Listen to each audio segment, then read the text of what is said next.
அனைத்துலக உயிரோடை தமிழ் ILC தமிழ் உயிரோடை தமிழில் அன்பர்களே உலக நகர்வு நிகழ்ச்சியில் இணைந்திருக்கிறீர்கள்.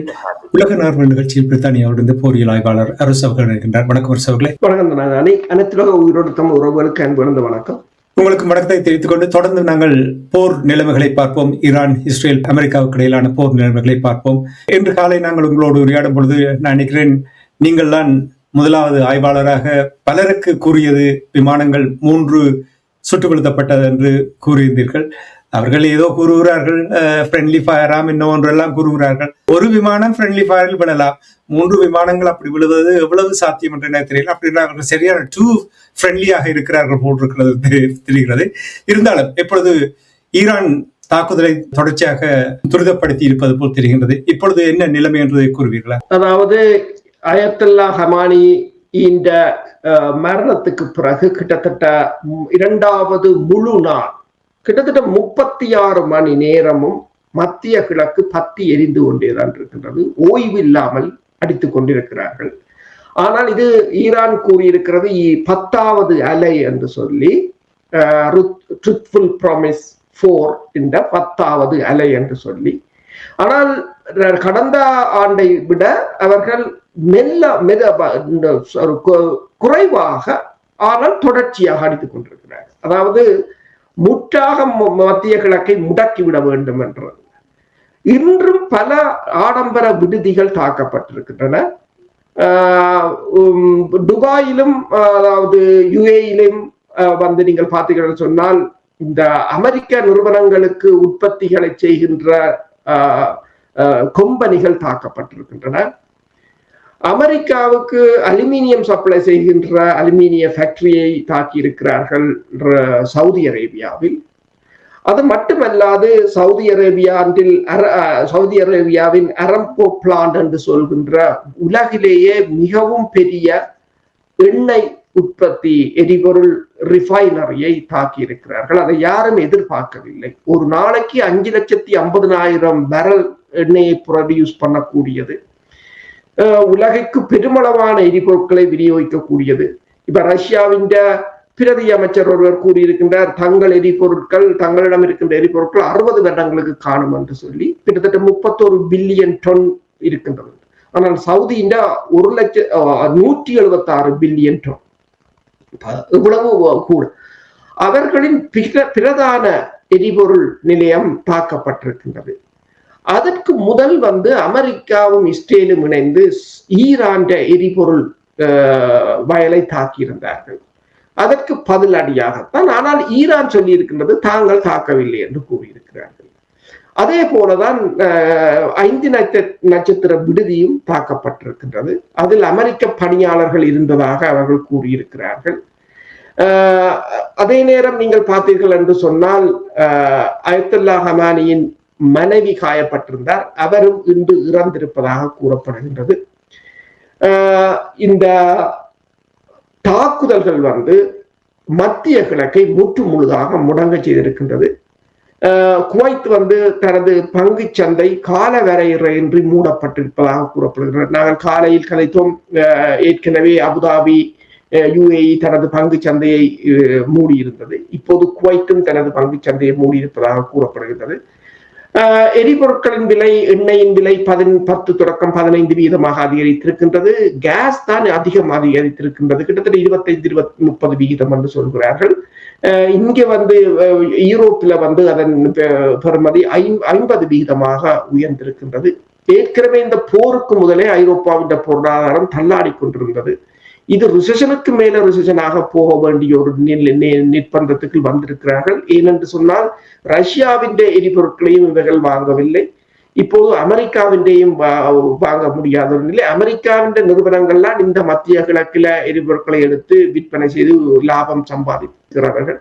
இன்று அமெரிக்காவின் எரிவாயுவை ஏற்றி கொண்டு சென்ற கப்பல் தாக்கப்பட்டிருக்கிறது. அது பற்றி எரிந்து கொண்டிருந்தது. பிறகு தீயை அணைத்திருப்பதாக கூறுகிறார்கள். ஒருவர் கொல்லப்பட்டிருக்கிறார். அதே நேரம் ஹோர்முஸ் வலை ஜலசந்தியில் வைத்து இன்னொரு எரிபொருள் அமெரிக்காவின் கப்பல் தாக்கப்பட்டிருக்கின்றது. கட்டார்ந்த எரிவாயு LNG தாக்கப்பட்டிருக்கின்றது. அதுவும் பத்தி எரிவதாக கூறப்படுகிறது. அதற்காக நீங்கள் பார்த்தீங்கன்னா சொன்னால் இந்த பேர்சியன் கால்ஃபில் இருக்கின்ற ஒரு எண்ணெய் வயல் ஒன்று தாக்கப்பட்டிருக்கின்றது, ஆள் இல்லாத தாக்குதல் விமானம். அதே சமயம் சைப்ரஸை நாங்கள் கலைத்திருந்தோம். சைப்ரஸில் முதலில் ஆள் இல்லாத தாக்குதல் விமானம், அதாவது ஷஹீத் 131, 136 இவை போனதாக கூறப்படுகின்றது. 2 விமானங்களை சுட்டு வீழ்த்தியதா இருந்தாலும் இரண்டாவது அலையில் அந்த வான்படை தளத்துக்கு வீழ்ந்திருந்ததால் வான்படை தளம் தீப்பற்றி எரிந்ததை காணக்கூடியதாக இருந்தது. அதே சமயம் சைப்ரஸின் விமான நிலையத்திலிருந்து மக்கள் சிதறி ஓடுவதையும் காணக்கூடியதாக இருந்தது. இப்போது சைப்ரஸும் கிட்டத்தட்ட இந்த 48 மணி நேரத்துக்கு 15 நாடுகள் மீது ஈரான் தாக்குதலை நடத்தி இருக்கின்றது. ஒரு மூர்க்கம் கொண்ட தாக்குதலாகத்தான் இருக்கின்றது. ஏவுகணைகளையும் இவர்களால் தடுக்க முடியாமல் இருக்கின்றது. விமானங்களை நீங்கள் இப்போது கூறியது போல முதலில் நாங்கள் ஒரு விமானம் என்று யோசித்தோம். என்றால் விமானங்கள் விழுகிறதை பார்க்கக்கூடியதாக இருக்கின்றது. விமானங்கள் தீப்பற்றித்தான் விழுகின்றன. அந்த வீடியோக்களை பார்த்தீங்கன்னா தெரியும், எரிந்தபடிதான் விழுகின்றன. எரிந்தபடி விழுகிறது என்ற போது இவர்கள் தொழில்நுட்ப கோளாறு என்று கூற முடியாது. ஏனென்று சொன்னால் எரிந்து கொண்டு விழுகின்றன. எனவேதான் உடனடியாக சொல்லிவிட்டார்கள், இல்லை சுட்டுத்தான் வீழ்த்தப்பட்டது, அது குவைத்தின் ஏர் டிஃபென்ஸ் சுட்டு வீழ்த்தினர் என்று. பேட்ரியாட் ஏவுகணைகள் விமான எதிர்ப்பு ஏவுகணைகள் தான் இருந்தாலும் அவை ஈரான் ஏவுகணைகளை சுடுவதற்கு பெரும் பாடுபடுகின்றன. ஆனால் உங்கள் விமானத்தை மட்டும் அவ்வளவு துல்லியமாக, அது 3 விமானத்தையும் லாக் பண்ணி இருக்கிறது என்ற கேள்விகளை நான் கேட்கவில்லை. இந்த பணித்துறை ஆய்வாளர்கள் பலர் இப்போது கேட்டுக்கொண்டிருக்கிறார்கள். என்னென்று 3 இது வரலாற்றில் இதுதான் நான் நினைக்கிற 3 விமானம் ஒரே நேரத்தில் சுட்டு வீழ்த்தப்பட்டிருக்கிறது. அதுவும் F-15 ரக முன்னணி விமானங்கள். ஆனால் அதில் இருந்த விமானிகள் பாதுகாப்பாக பாராசூட் மூலம் குதித்திருக்கிறார்கள். அதில் சிலரை நீங்கள் ஒருவர் பெண்ணாக இருக்கின்றார். அவர்கள் இந்த படங்களும் வெளியாக இருந்தன. ஆனால் இதில் பல கேள்விகள் இருக்கின்றன. ஏனென்று சொன்னால் சிலர் கூறுகிறார்கள் சீனாவின் ஜாமிங் சிஸ்டத்தால் இந்த விமானங்கள் செயலிழக்க செய்யப்பட்ட பிற்பாடு ஈரான் சுட்டிருக்கலாம் என்று. இப்ப ஈரான் என்னத்தால் சுட்டது? ஏனென்றால் குவைத்துக்கும் ஈரானுக்கும் இடையில் பெரிய தூரம் இல்லை. ஈரானிடம் ஏற்கனவே S-300 ரக ஏவுகணைகள் இருக்கின்றன. அந்த ஏவுகணைகளில் பல வகை இருக்கின்றன. அது கிட்டத்தட்ட 150 தொடக்கம் 250 கிலோமீட்டர் தூர வீச்சு கொண்ட ஏவுகணை. கிட்டத்தட்ட 4 லோஞ்சர்கள் 26 ஏவுகணைகளை ஏவ முடியும். S-400 கொடுத்தார்கள், கொடுக்கலே என்ற கதைகள் இருந்தது. ஆனால் கொடுத்திருந்தால் S-400 கிட்டத்தட்ட 40 தொடக்கம் 400 கிலோமீட்டர் வரை வெவ்வேறு வகையான ஏவுகணைகளை அதனால் ஏவ முடியும். ஒன்று அதனால் சுட்டிருக்கலாம். இல்லை என்று சொன்னால் RM-74 விமானத்திலிருந்து, இப்ப உங்களுக்கு தெரியும், இந்திய பாகிஸ்தான் போரின் போது C-10 விமானத்தில் இருந்து, சீனாவின் JC-10 விமானத்தில் இருந்து PL-15 ரக ஏவுகணை ஏவினார்கள். அது வானிலிருந்து வானுக்கு ஏவுகின்ற ஏவுகணை, ஏர் டு ஏர் மிசைல்ஸ். அது ரஷ்யாவின் வெர்ஷன் RM-74. அதுல RM-73 இருக்கு, 72 இருக்குது. அது கிட்டத்தட்ட 35 கிலோமீட்டர்லும் இருக்கு, 100 கிலோமீட்டரும். ரஷ்யா இந்த உக்ரைன் போருக்கு பிறகு அதை அப்கிரேட் பண்ணியிருந்தார்கள் 150 கிலோமீட்டர். இப்ப சீனா ஏவுகணை எல்லாம் எக்ஸ்போர்ட் வேர்ஷன் என்பது 100 கிலோமீட்டர் என்றாலும் அவங்க தாங்கள் வச்சிருக்கிற வேர்ஷன் இன்னும் தூர வீச்சு கொண்டது. அதைத்தான் பாகிஸ்தான் போரின் போது கூட இந்தியாவின் விமானங்களை சுடுவதற்கு பேர். ரஃபேல் விமானத்தை எடுத்து பார்த்தீங்கன்னு சொன்னால் ரஃபேல் விமானமும் இந்த F-15 விமானமும் கிட்டத்தட்ட ஒரே தொழில்நுட்பத்தை கொண்ட விமானங்கள் தான். அப்ப MiG-29 ஈரானிடம் இருக்கின்றது. MiG-29 சுட்டு வீழ்த்தினார்களா அல்லது Su-24 ரக விமானங்கள் ஈரானிடம் இருக்கின்றன, Su-25 ரக விமானங்கள். அந்த விமானங்களை தரை தாக்குதல் விமானங்களாக இருந்தாலும் அவற்றை மோடிஃபை பண்ணலாம் ஏர் டு ஏர் பேட்டிலுக்கு. அப்படி செய்தார்களா என்ற கேள்விகளும் இருக்கின்றன. ஆனால் இதுக்கான விடைகள் தெரியவில்லை. என்றால் மேற்குலக நாடுகளை பொறுத்தவரை பெருமளவானவற்றை அவர்கள் இப்போது மறைக்க முற்படுகிறார்கள். ஏனென்றால் வெனிசுலாவை போல ஒரு இராணுவ வீரரும் கொல்லப்படாமல் போரை வென்றோம் என்றுதான் ஆரம்பித்தவர்கள். தந்திரமாக முதலில் கொல்லுவோம், பிறகு ஓடி போய் சீஸ்பயர் என்று சொல்லுவோம், அவர்களை கூப்பிடுவோம், ஏதாவது ஒரு ஃபைலை கொடுத்து ஏதாவது ஒரு சமாதானத்தை கொடுத்து தீர்ப்போம். இங்கால சொல்லுவோம், நாங்கள் ஒருவரையும் கொல்லாம் ஒரு படையினரை கூட இழக்காமல் செய்து விட்டோம் என்றால் எல்லாம் பொறிக்கில் மாட்டியதாக இப்போது மாறி போய் நிற்கிறது. வளைகுடாவில் உள்ள எரிசக்தி தளங்கள் மீது ஈரான் குறிவைப்பதால் ஈரான் மீதான போரை 4-5 வாரங்களுக்கு நீடிக்கும் என்று டொனால்ட் ட்ரம்ப் அவர்கள் சனி ஞாயிற்றுக்கு பிறகு முதல் தடவையாக வந்து இந்த விடயத்தை கூறியிருக்கின்றார். இதே நேரத்தில் ஈரானில் இடம்பெறுகின்ற இரத்த களரி போராட்டத்தை முடிவுக்கு கொண்டு வர வேண்டும் என்று துருக்கியினுடைய அதிபர் எர்டோகான் அவர்கள் வேண்டுகோள் விடுத்திருக்கின்றார். எவ்வாறு இது கையாளப்படும் என்று நீங்கள் எதிர்பார்க்கிறீர்கள்? உண்மைதான். இப்போது நீங்கள் இந்த கான்பரன்ஸ்ல வந்து நீங்கள் பார்த்தீங்கன்னு சொன்னால் டொனால்ட் ட்ரம்பாக இருக்கலாம், போர்த்துறை அமைச்சர் பீட் ஹெசத்தாக இருக்கலாம், பென்டகன் தளபதி ஜெனரல் ஹெய்னாக இருக்கலாம். இவர்களின் கருத்துக்கள் எல்லாவற்றையும் உடல் மொழிகளை நீங்கள் பார்க்கும் போது ஒரு நேற்றே அந்த திங்க் டேங்க் ஒன்று கூறியிருந்தது, ட்ரம்ப் மிகவும் டெஸ்பரேட்டாக, மிகவும் ஒரு சோர்வடைந்த நிலையில் அல்லது விரக்தியான நிலையில் இருக்கிறார் என்று. அவர்கள் இன்றைக்கு திங்கட்கிழமை வந்து தாங்கள் இந்த மக்களுக்கு முன்னால தங்கள் போரை நியாயப்படுத்தி பகுத்தாக்குதலை நியாயப்படுத்தி எல்லாம் செய்வோம் என்று அவர்கள் யோசிக்கவே இல்லை. அதுதான் முக்கியமான காரணம். திங்கட்கிழமை வரையும் இது நீடிக்கும் என்றும் அவர்கள் யோசிக்கவில்லை. ஞாயிற்றுக்கிழமைக்கிடையில் போர் நிறுத்தத்தை கொண்டு வந்து சமாளித்து விடலாம் தான் யோசித்தவர்கள். திங்கட்கிழமை எல்லோரையும் கொண்டு வந்து முன்னுக்கு நிறுத்தி போட்டு ஊடகவியலாளர் கண்டிப்பார்கள் என்று அவர்கள் கனவிலும் நினைக்கவில்லை. இப்போது ஏதோ காரணங்கள் எல்லாம் தேடுகிறார்கள். தரை தாக்குதலை தாங்கள் நடத்துவோம் என்றும் அவர் கூறுகிறார். தரை தாக்குதல் என்றது அது நினைத்தும் பார்க்க முடியாதோ ஒன்று. அது அந்த காலத்துல ஈராக் மீது செய்தார்களே தவிர இப்போது ஈரானுக்கு கூறுவது என்பது அது மிகப்பெரிய ஒரு கலரியை ஏற்படுத்தும். தரை தாக்குதலுக்கு ஏனைய நாடுகளை ஒருங்கிணைத்தாலும் இப்போது கட்டார், இப்போ ஈரான் 15 நாடுகளை தாக்குகின்றது. இப்ப கட்டாரோ சவுதி அரேபியாவோ சொல்கிறார்கள் தாங்கள் ஈரான் தாக்குவோம், யாரும் இதுவரை தாக்க போகவில்லை என்றால் தாக்கலாம், பிரச்சனை இல்லை. ஆனால் திருப்பி தாக்கினால் உங்களுக்கு தான் சேதம் கூடவா இருக்கு. அவர்கள் தான் பெரிய மாளிகைகளை கட்டி வைத்திருக்கிறார்கள், இன்வெஸ்ட்மெண்ட் என்று சொல்லி பில்லியன் கணக்கில் செலவழித்திருக்கிறார்கள், போர்ட்டுகளை கட்டி இருக்கிறார்கள். எல்லாம் நொறுங்கி விழுந்தால் சேதம் அடிக்கி அடி என்று சொன்னால் சேதம் என்றால் உங்களுக்கு தான் கூடவாக இருக்கும். ஈரான் ஏற்கனவே கிட்டத்தட்ட 40 வருஷமாக அடிக்கு மேல அடி வாங்கி வாங்கி வாங்கி அவங்களுக்கு எல்லாம் அண்டர் கிரவுண்ட் கேம் அங்கேயும் செய்தானே தவிர அவர்களுக்கு இழப்பதற்கு இவர்களோடு ஒப்பிடும் போது அவர்களிடம் பெருசாக இல்லை. எனவேதான் தாக்குதல் என்று வந்து விட்டால் ஈரானுக்கும் இவர்கள் யாருக்கு என்று பார்த்தால் இவர்களுக்கு தான் மிக அதிகமாக இருக்கும். இப்ப ட்ரோன்களை நீங்கள் எடுத்து பார்த்தீர்கள் கூட ஒரு ட்ரோனை பொறுத்தவரையில் ஈரான் ட்ரோன் வந்து $35,000. ஆனால் அதை தாக்குவதற்கு பயன்படுத்துகிற ஏவுகணை $4 மில்லியன், $2 மில்லியன் என்று வெவ்வேறு வகையான ஏவுகணைகளை பயன்படுத்துகிறார்கள். இப்போது ஈரான் கப்பல்களையும் கிட்டத்தட்ட 9 கப்பல்களை மூழ்கடித்து விட்டதாக கூறுகிறார்கள். எனவேதான் ஈரான் தற்போது வான்படை மீது தாக்குதல் நடத்தியதோ என்று எண்ண தோன்றுகின்றது.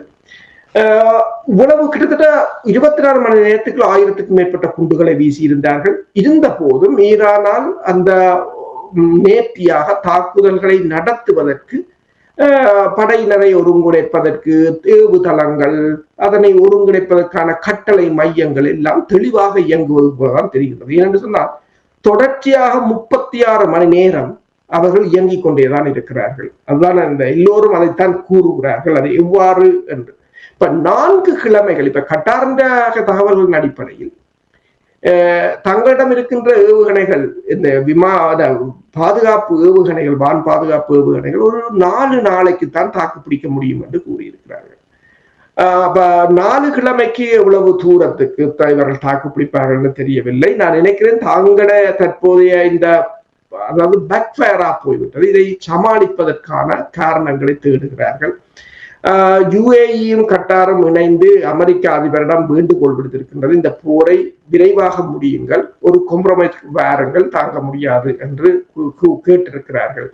யுஏஇலிருந்து பெருமளவான அமெரிக்க விமானங்கள் புறப்பட்டு செல்வதை பார்க்கக்கூடியதாக இருக்கின்றது. அதை சிலர் போடுகிறார்கள் அமெரிக்கா அங்கிருந்து முற்றாக வெளியேறுகிறது என்று சொல்லி. அதே சமயம் சவுதி அரேபியாவின் ஒரு அமைச்சர் கூறியிருக்கின்றார், அமெரிக்கா எங்களை எல்லாம் கைவிட்டு விட்டது என்று. தாங்கள் இப்போது அடிக்கு மேல் அடி வாங்கி கொண்டிருக்கிறோமே தவிர எதுவும் செய்ய முடியாத நிலையில் இருக்கிறோம் என்று கூறியிருக்கிறார்கள். அப்ப யுஏயில இருந்து வெளிக்கிட்ட விமானங்களை இவர்கள் கொண்டு போய் சைப்ரஸ்ல இறக்குவதற்கு இறக்கிய இருக்கிறார்கள். சைப்ரஸ் கூறியிருக்கின்றது, இனிமேல் எங்கட நாட்டில பிரித்தானியாவின் தளமோ அமெரிக்காவின் தளமோ இருக்கும் என்றால் அவர்கள் ஹியூமனிடேரியன் உதவிகளை செய்யக்கூடியவர்களாகத்தான் இருக்க வேண்டும். போரில் ஈடுபடுவதற்கு தாங்கள் தரமாட்டோம். எல்லோரும் இப்போ பயப்படுகிறார்கள். தளங்களை வைத்திருக்க தங்களுக்கு அடிவிலும் ஏனென்றால் ஏற்கனவே பொருளாதாரத்தால் நொந்து போயிருக்கிறார்கள்.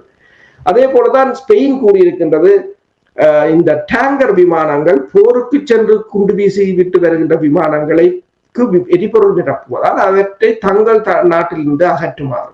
ஏனால் தாங்கள் இந்த போரில் பங்கு பெற்ற விரும்பவில்லை என்று இப்ப ஸ்வீடனோ அல்லது ஸ்பெயினோ இந்த நாடுகள் இந்த ஈரான் மீதான தாக்குதலுக்கு கண்டனத்தையும் தெரிவித்திருக்கின்றது.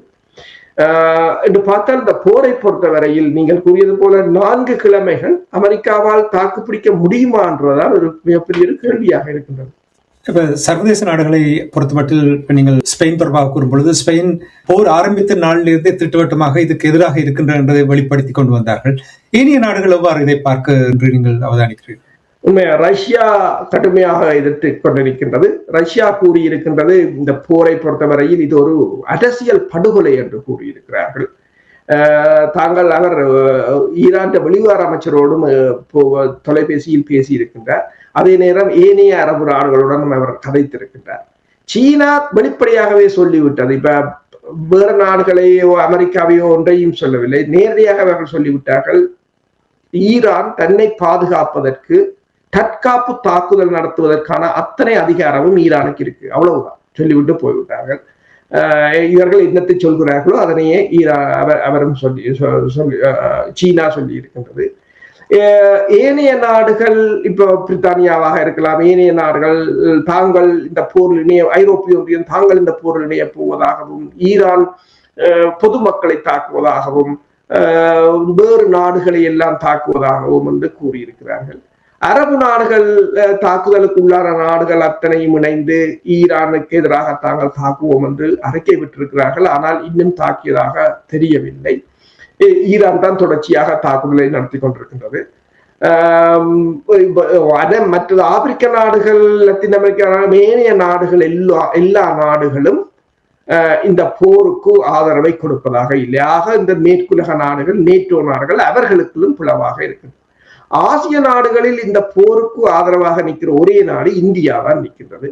இந்திய பிரதமர் நரேந்திர மோடி இஸ்ரேலிய அதிபருடனும் தொலைபேசியில் கலைத்திருக்கின்றார், கட்டாருடன் கலைத்திருக்கின்றார், யுஏயுடன் கலைத்திருக்கின்றார், ஆறுதல் எல்லாம் கூறியிருக்கின்றார். ஆனால் இவ்வளவோ மிகப்பெரிய ஒரு இழப்புகளை சந்தித்து நிற்கின்ற ஈரானுடன் அவர் கதைத்தது கூட நான் பார்க்கவில்லை, சில கதைத்தார தெரியவில்லை. ஆனால் இஸ்ரேலியர்கள் இப்போது கூறியிருக்கிறார்கள், தங்களுக்கு ப்ரொடக்ஷன் லைன் பிரச்சனை என்று சொன்னால் தங்களிடம் 1.4 பில்லியன் மக்கள் இருக்கிறார்கள் என்று அவர்கள் மறைமுகமாக இந்தியாவைத்தான் கூறியிருக்கின்றார்கள். ஆனால் அதே சமயம் உலகத்தில ஒட்டுமொத்தமாக கிட்டத்தட்ட 2 பில்லியன் முஸ்லிம் மக்கள் இருக்கிறார்கள் என்பதை மறந்துவிட்டு தான் பேசுகிறார்கள். இப்ப நான் எந்த ஒரு இனம், முஸ்லீமோ இந்துவோ கிறிஸ்டியனோ என்று இல்லை. இப்ப பிரச்சனை என்று சொன்னால் எல்லோரும் நீங்கள் ஒருவர் அவர்கள் மனித உரிமைகளை மதிக்க வேண்டும், அவர்கள் பொதுமக்களை கொள்வதை நிறுத்த வேண்டும் என்றால் நீங்களும் அதனை செய்யத்தான் வேண்டும். அதுதான் அந்த முக்கியம். ஏனென்றால் உலகம் அமைதியாக இருக்க வேண்டும் என்று சொன்னால் அதைத்தான் ரஷ்யாவும் கூறியிருக்கின்றது. இப்போதைக்கு உலகத்தின் அமைதி முக்கியம். அமைதி முக்கியம் என்று சொன்னால் நீங்கள் அத்தனை பேரும் முதலாவது இந்த விதிகளை மதியுங்கள் என்ற துணையில் தான் அவர்கள் பேசியிருக்கிறார்கள். சீனாவும் அதை ஆரம்பத்தில் கூறுகின்றது. உலகம் இப்போது இருக்கிற நிலையில் எல்லோரும் இந்த போரை கைவிட வேண்டும் என்பது மிகப்பெரிய ஒரு விபரீதத்தில் நாங்கள் போய் முடிவோம் என்றால். இப்பொழுது பேசிக்கொண்டிருக்கிற நேரத்தில் கூட தாக்குதல்கள் நடந்து கொண்டிருக்கின்றது. நாங்கள் மேலதிக தகவல் வரும்பொழுது நாங்கள் விரிவாக பார்க்கலாம். ஒரே ஒரு கேள்வி இருக்கிறது உங்களிடம் கேட்பதற்கு. அமெரிக்காவை பொறுத்த மட்டும் எத்தனையோ நாடுகளுக்கு சென்று போர்களை தொடுத்து அங்கே சேதங்களை எல்லாம் ஏற்படுத்தி வந்திருந்தார்கள். ஆனால் அந்த போரில் எப்படியோ இழந்து அவர்கள் மீண்டும் பின்வாங்கி விடுவார்கள்.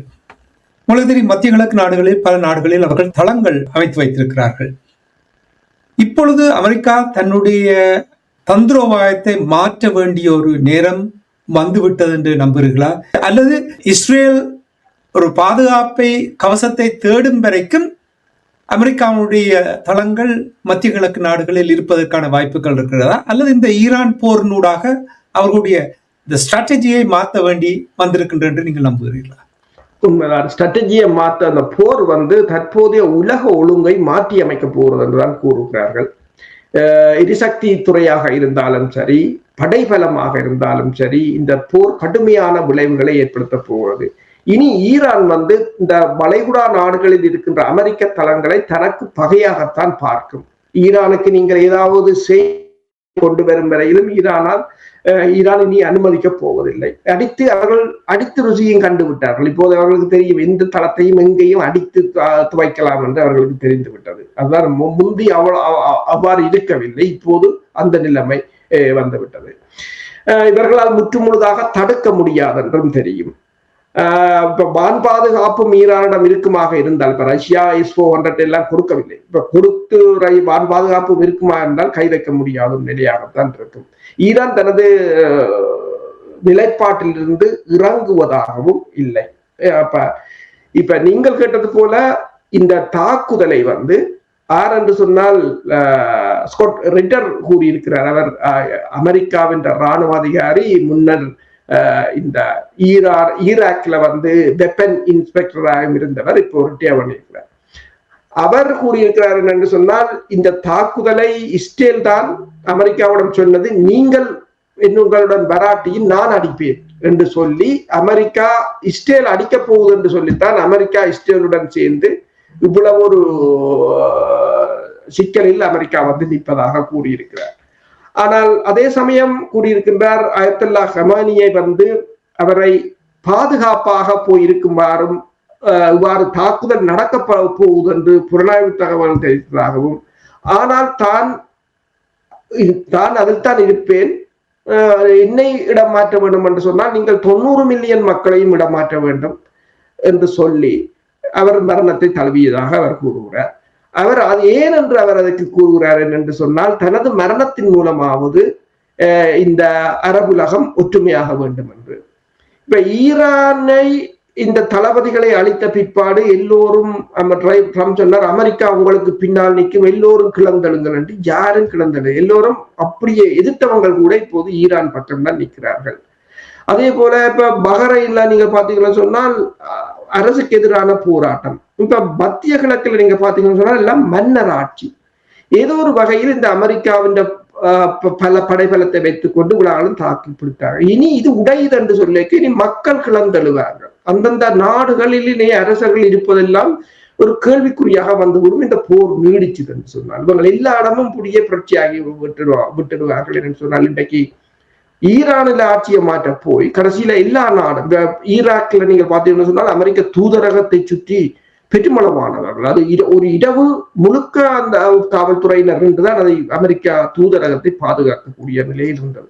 பல இடங்களில் அமெரிக்க தூதரகம் மூடப்பட்டிருக்கின்றன. பல இடங்களில் தூதரகங்களில் ஆக்களும் இல்லை, படைத்தளங்களிலும் ஆக்கள் இல்லை. எல்லோரும் கொட்டையல் வழியவும் அங்கேயும் ஒழிச்சுத்தான் இருக்கிறார்கள். அதேதான் கொட்டையல்களுக்கு இப்போது தேடி தேடி அடிக்கிறார்கள். ஈரானிடமும் புலனாய்வு தகவல்களை வழங்குவதற்கு பெருமளவானவர்கள் இருக்கிறார்கள். எனவேதான் அமெரிக்கர்கள் எந்தெந்த விடுதிகளில் இருக்கிறார்கள் என்பதை துல்லியமாக அடிக்கிறார்கள். எல்லோரும் முஸ்லீம் மக்கள். அவர்களிடம் ஒரு தொலைப்பு பேசி இருந்தால் அவர்கள் சொல்லுவார்கள், இந்த இடத்துல கொட்டையில வேலை செய்யறவனே சொல்லுவாங்க, ஈரான் உளவாளியாக இருப்பான். இப்ப இந்த காலத்துல இதுகள் எல்லாம் மிக மிக கடினமான ஒரு காரியமாகத்தான் இருக்கு. இப்ப இந்த போர் ஒரு எல்லோரும் ஒன்றைத்தான் கூறுகிறார்கள், அமெரிக்கா ஈரானை அண்டர் எஸ்டிமேட் பண்ணிவிட்டது, அதாவது குறைத்து மதிப்பிட்டு விட்டது என்றுதான் கூறுகிறார்கள். பில் கிளின்டனும் கூறியிருக்கின்றார் என்று கூறியிருக்கின்றார் திங்கட்கிழமை. அவர் கூறியிருக்கிறார் என்று சொன்னால், அதாவது யாரென்ற பேச்சையும் கேட்கவில்லை இவர்கள். இதை பற்றி தன்னிடம் தான் பதவியில் இருந்த போது அநேகமாக ஒவ்வொரு நாளும் இது தொடர்பாக நாங்களுக்கு கலைக்க வேண்டியிருக்கும். அப்போ தான் ஈரானை கேண்டில் பண்ணும் போது இவ்வளவு பிரச்சனையும் எனக்கு தெரியும். இப்ப எனவே ஈரானை தாங்கள் ஹேண்டில் பண்ணும் போது ஒரு ஸ்பெஷலாத்தான் ஹேண்டில் பண்ணுவது. ஏனென்றால் ஈரானுக்குள் ஒரு குழப்பம் அது ஏனைய நாடுகளுக்கு பரவினால் மற்ற நாடுகள் எல்லாம் உடைஞ்சு விடக்கூடிய ஒரு நிலை. கிட்டத்தட்ட ஈராக்கை விட 4 மடங்கு பெரிய நாடு. இப்ப ட்ரம்ப் கூறுகிறார், அழிப்போம் அழிப்போம் அழிப்போம் என்று. மிசைல் சால் அடிப்போம், ஏவுகணையால் அடிப்போம் என்றால் ஈராக்கை விட 4 மடங்கு பெரிய நாட்டை ஏவுகணையால் அடித்து துவைக்கிறது என்றது முடியாத காரியம். அடுத்ததாக பார்த்தீங்கன்னு சொன்னால் அழிப்போம், தகர்ப்போம், அடிப்போம் என்று சொன்னால் இப்ப அதைத்தான் ஈரான் செய்யறான் மற்ற நாட்டுல. அப்ப அவனும் அப்படியே இறங்கினான், நானும் அழிப்பேன் அடிப்பேன் என்று இன்டர்நேஷனல் ஏர்போர்ட். இப்ப நீங்க பாத்தீங்கன்னா கிட்டத்தட்ட 3.5 லட்சம் மக்கள் விமானம் இல்லாமல் இந்த அரபு நாடுகளில் தேங்கி போயிருக்கிறார்கள். 3400 பிளைட் வந்து சண்டே கேன்சல் பண்ணப்பட்டது. 19,000 பிளைட் வந்து டிலே, 8ஆம் தேதி வரையும் இல்லை என்று சொல்லி இருக்கிறாங்க. அது மட்டுமல்லாது துபாய் ஏர்போர்ட் உங்களுக்கு தெரியும், பலர் அதில் பயணம் செய்திருப்பீர்கள். ஒரு நாளைக்கு 2.5 லட்சம் மக்கள் அதற்கால் போய் வருகிறார்கள் என்று சொல்லும் போது இந்த அவர்களுடைய பொருளாதாரத்தை வந்து ஒரு இந்த இதுக்கு கொடுக்க போற பொருளாதார விலை வந்து மிக மிக அதிகமாக இருக்கும். கடந்த அமெரிக்காவுடைய ஈரான் மீதான தாக்குதலின் பொழுது நாங்கள் ஏற்கனவே பார்த்திருந்தோம், ஈரானுடைய அணு ஆயுதத்தை இல்லாதொழிப்பதற்கான தாக்குதலாக அது பார்க்கப்பட்டது. இந்த தடவை இந்த ஆட்சி மாற்றத்தை, இந்த ரெஜீம் சேஞ்சை கொண்டு வர வேண்டும் என்று இந்த போர் தொடுத்தார்கள் என்று கூறினார்கள். இப்பொழுது அதிலிருந்து பின்வாங்குவது போல் தெரிகின்றது. எப்படி இதை கையாளப்படும் என்று நீங்கள் நம்புகிறீர்கள்? இப்ப நீங்கள் கூறினீர்கள், குறிப்பிட்ட அளவு நீங்கள் ஆய்வு செய்தே எவ்வளவு இழப்பு என்று நீங்கள் கூறும் பொழுது உண்மையான கணக்கை பார்த்தால் இத்தனை பில்லியன் கணக்கில் இவர்களுக்கு இழப்பு இருக்க போன்றது என்று தெரிகின்றது. அப்படின்னால் இதை தொடர்ந்து கொள்ள முடியாது. எப்படி இது கையாளப்படும் என்று நீங்கள் எதிர்பார்க்கிறீர்கள்? மெஸ்ஸப்பா போய்விட்டது என்று சொன்னால் அதுதான் அந்த படைத்துறை ஆய்வாளர்கள் சொல்கிறார்கள். இவர்கள் தான் போரை ஸ்டார்ட் பண்ணினார்கள், ஒரு காரை ஸ்டார்ட் பண்ண மாதிரி இவர்கள் தான் ஸ்டார்ட் பண்ணினார்கள். ஆனால் இப்போது ரைவ சீட்ல வந்து ஈரான் இருக்கிறது. இனி ஈரான் நினைத்து பிரேக்கை பிடித்தால்தான் இந்த கார் நிக்குமே தவிர, அல்லது அது அப்படியே போய்கொண்டிருக்க போது போலதான் கிடக்கிறது. மெஸ்ஸப்பாக போய்விட்டது. இவர்கள் அவுட் ஆஃப் கண்ட்ரோல். பில் கிளின்டனும் அதைத்தான் கூறுகின்றார், அவுட் ஆஃப் கண்ட்ரோலுக்கு போயிட்டது. இவர்களுக்கு எப்படி நிப்பாட்டுறது? இப்ப 2-3 தடவை கேட்டிருக்கிறார்கள் போர் நிறுத்தத்துக்கு வாருங்கள் என்று. அவங்க மாற்றம் என்று சொல்லிவிட்டார்கள், நாங்கள் போர் நிறுத்தத்துக்கு வரவில்லை என்று சொல்லிவிட்டார்கள். இப்போது இவர்களுடைய நட்பு நாடுகளும் பெரிய அழுத்தங்களை கொடுத்து கொண்டிருக்கிறது, போரை நிறுத்துங்கள் என்று சொல்லி. ஐரோப்பிய ஒன்றியத்தால் கூட இதை தாங்க முடியாது. ஐரோப்பிய ஒன்றியம் இந்தியாவிலிருந்து இந்தியா ரஷ்யாவிலிருந்து களவா வாங்கி இப்ப இந்தியா சுத்தி அடிச்சு ஐரோப்பிய ஒன்றியத்துக்கு வரும். இப்ப இந்தியாவுக்கும் இல்லை என்ன இந்தியாவை ட்ரம்ப் சொல்லிவிட்டா ரஷ்யாவிட்ட இருந்து வாங்கக்கூடாது. இப்ப ப்ளூம்பர்க் போட்டுக்கிறது, இப்ப திருப்பி இந்தியா ரஷ்யாட்ட ஓடுது எண்ணெய் வாங்க. ஏன்னா 40% எண்ணெய் சவுதியில இருந்து தான் வாங்குது. இப்ப சவுதிட்ட அரம்கோ சுத்திகரிப்பு நிலையம் 1 மாதத்துக்கு இயங்காதான். ஹோர்முஸ் வளைகுடாவுக்களால 25 நாளைக்கு பயணம் இல்லை என்று சொல்லி இருக்கிறார்கள். அப்ப அமெரிக்க கப்பல்களை தேடி அடிக்கிறார்கள். எல்என்ஜி அங்க இருந்து எல்என்ஜி எல்லாம் நீங்கள் பாத்தீங்கன்னா மத்திய கிழக்கு நாடுகள்ல இருக்கிற நிறுவனங்கள் பெருமளவான அமெரிக்க எண்ணெய் நிறுவனங்கள், அவர்களுடைய கப்பல்கள் இருந்தால் ஐரோப்பாவுக்கு வரும். அந்த எல்என்ஜி கப்பல்களை தாக்கி அளிக்கிறார்கள் என்று சொன்னால், எரிபொருட்களை முடக்கினால் உங்களுக்கு தெரியும், இந்த உற்பத்தி துறை பொருளாதாரம், உணவு உற்பத்தி என்று சொல்லி மிகப்பெரிய ஒரு நிலைமையாக வந்துவிடும். இப்ப இதை என்ன செய்ய போகிறார்கள் என்று நீங்கள் சொன்னது சரி. இன்று நான் அவர்களுடைய ஊடக சந்திப்பை பார்த்தேன். எல்லோரும் ஒரே துணையில் தான் பேசுகிறார்கள், நாங்கள் ஆட்சி மாற்றத்துக்கு கேட்கவில்லை. ஈவன் மார்க்கோ ரூபியோ சொல்றதை பார்த்தால், இன்னொரு செனட்டரோட கழிக்கும் போது, நாங்கள் கமேனியை கொல்லவில்லை, நாங்கள் ஈரானை தாக்கவில்லை என்று இப்போது இஸ்ரேல் தாக்கியதாகத்தான் அவர்கள் கூற விளைந்து கொண்டு நிற்கிறார்கள். ஏதோ ஒரு வழியில் இஸ்ரேல் தாக்குது. இப்ப எல்லா படியும் கொண்டே இஸ்ரேல்ல போட்டு விடுறதுக்கு தான் இப்போது முயன்று கொண்டு நிற்கிறார்கள் போல தெரிகிறது. அதே போலதான் பீட் ஹெசத்தும் கூறியிருக்கின்றார், ஆட்சியை நாங்கள் மாற்ற விரும்பவில்லை, ஏற்கனவே ஆட்சி மாறி ரெஜிம் சேஞ்ச் பண்ணியாச்சு. ஏனால் அந்த தலைமை பீடம் அளிக்கப்பட்ட முதலும் தலைமை பீடத்தை அளித்தவர்கள் போன வருடம் தலைமை பீடம் அளித்தாச்சு என்று சொல்லி, அது ஒரு 86 வயதான கிழவர் மனிதர். அவர் நாளைக்கு வருத்தம் வந்து செத்தாலுமே யாரும் ஒன்றும் தெரியாது. ஆனால் அந்த இப்போது நீங்களாக போய் படுகொலை செய்து அதால் வந்த இழப்புகளும் முஸ்லீம் எல்லா நாடுகளும் ஒரு மிகப்பெரிய ஒரு என்ன சொல்றது, ஒரு அதாவது இதை மத்திய கிழக்கு ஆய்வாளர் என்னென்று கூறுகிறார் என்று சொன்னால், 36 மணி நேரமாக மத்திய கிழக்கு பத்தி எரிகிறது. அதைத்தான் அவர்கள் கூறிக்கொண்டிருக்கிறார்கள்.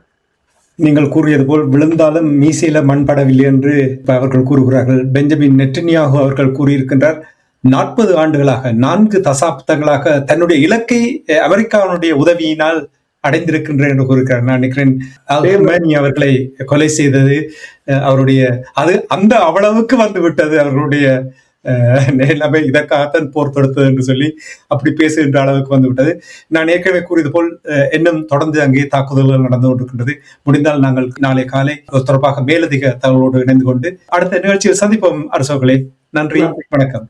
நன்றி. எமது பார்வையாளர்களுக்கு வணக்கம். மக்களின் குரலாய் ஓங்கி ஒலிக்கும் இலக்கு மின்னிதழ் மற்றும் உயிரோடை தமிழ் வானொலி ஆகிய இவ்விரு ஊடகங்களும் உங்களைப் போன்ற எமது நேயர்கள் நண்பர்களின் ஆதரவிலேயே இயங்கி வருகின்றன. மிக குறைந்த வளங்களுடன் பல இடர்கள் மற்றும் தடைகளை தாண்டி பயணிக்கும் எமது ஊடகங்களின் பணிகள் மேலும் வளர உங்களால் முடிந்த நிதியுதவியை வழங்கி இன்னும் காத்திரமான செயற்பாடுகளை முன்னெடுக்க உதவுமாறு மிகவும் பணிவன்புடன் வேண்டி நிற்கின்றோம். உங்கள் பங்களிப்பு உங்களின் உரிமை குரலாய் ஓங்கி ஒலிக்கும். நன்றி.